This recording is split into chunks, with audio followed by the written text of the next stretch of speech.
اب خشیت الہیہ تو ہے نا، ہر کام شریعت کے بالکل موافق ہے. خوب سمجھ لیجیے یہ سب باتیں. ہر کام شریعت پاک کے موافق ہے، لیکن علم کی شرح وہ اپنی فہم کے مطابق، اپنی سمجھ کے مطابق. دین کی شرح، قرآن کی شرح، قرآن کی تفسیر اپنی سمجھ کے مطابق. وہ سمجھ، وہ فہم کہ جو ٹکرائے اکابر کے طریق سے اور سمجھ سے.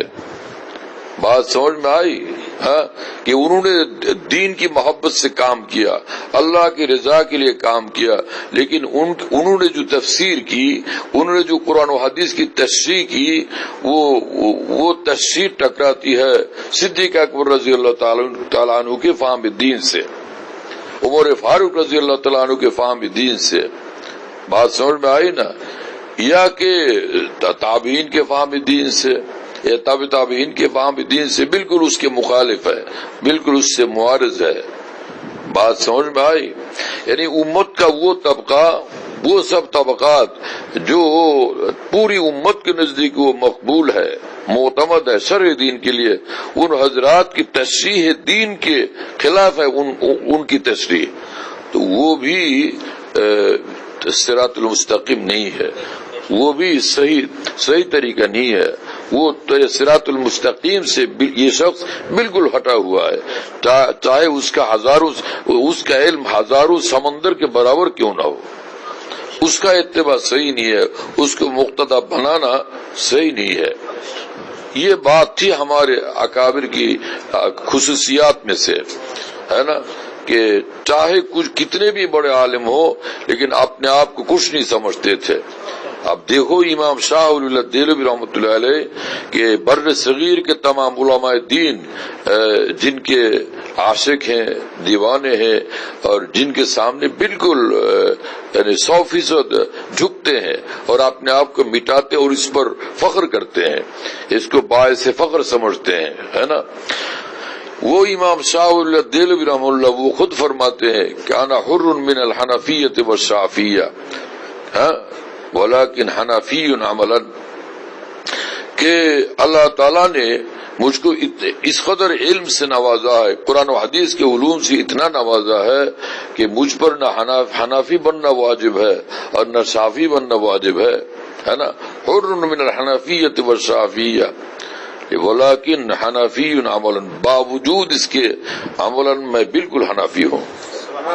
وہی کام کروں گا، وہی عمل کروں گا جو حنفیہ کے یہاں معتبر ہے، امام اعظم کے یہاں جو معتبر ہے، ان کا جو طریق ہے، ان کی جو تشریح دین ہے، اسی کے سامنے میں سر جھکاتا ہوں، اسی پر عمل کرتا ہوں اور اسی پر عمل کی سب کو دعوت دیتا ہوں.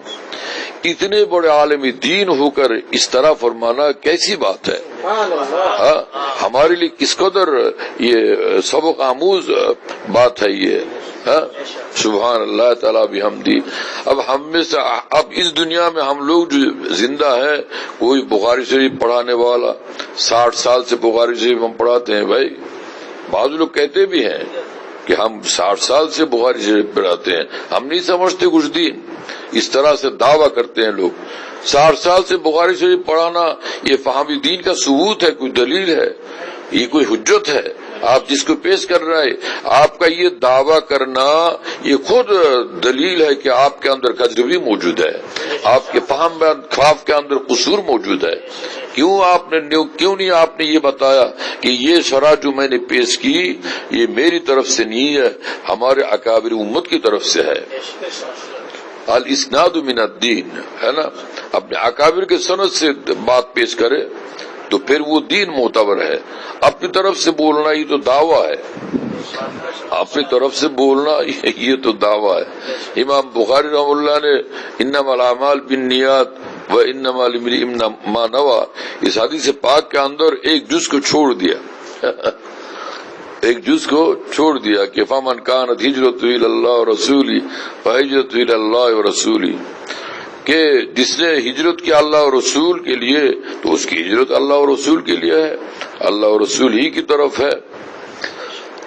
اور ومن کانت ہجرتہ الی دنیا یصیبها او امرأۃ ینکحها فہجرتہ الی ما ہاجر الیہ، اور جس نے دنیا کے لیے ہجرت کی، دنیا کے مقصد سے ہجرت کی کہ یا کسی عورت کے مقصد سے ہجرت کی، تو بس اسی مقصد سے اس کی ہجرت ہے.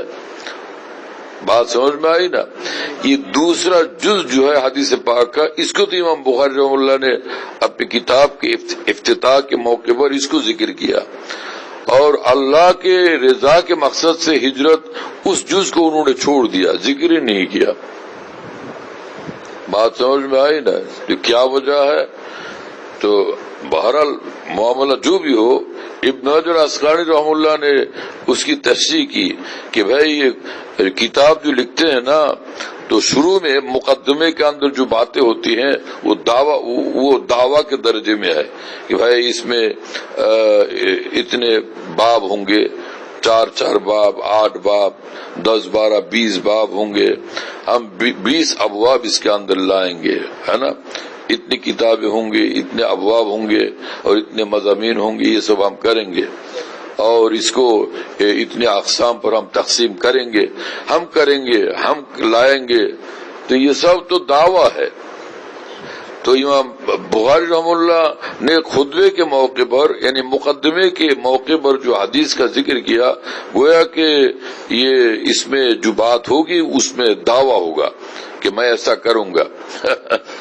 تو اگر وہ ذکر کرتے کہ فمن کانت ہجرت الی اللہ و رسولہ، جن کی ہجرت اللہ اور رسول کے لیے ہو، اللہ اور رسول کی طرف ہو، اگر اس جز کو ذکر کرتے تو اس کا مطلب یہی ہوتا کہ ہم جو یہ کتاب لکھ رہے ہیں تو یہ اللہ اور رسول ہی کی رضا کے لیے کر رہے ہیں. تو یہ کہتے ہیں کہ یہ دعویٰ ہو جائے گا. یہ دعویٰ یا صورت دعویٰ جو بھی ہو، اس سے بچنے کے لیے امام نے اس جز کو چھوڑ دیا. اور بھی کئی جگہ، یعنی 6-7 جگہ پر اس حدیث پاک کو پوری کتاب میں ذکر کیا، اور جگہوں میں تفصیل ذکر کی، لیکن شروع میں اس جز کو چھوڑ دیا کہ بھائی یہ دعویٰ ہو جائے گا.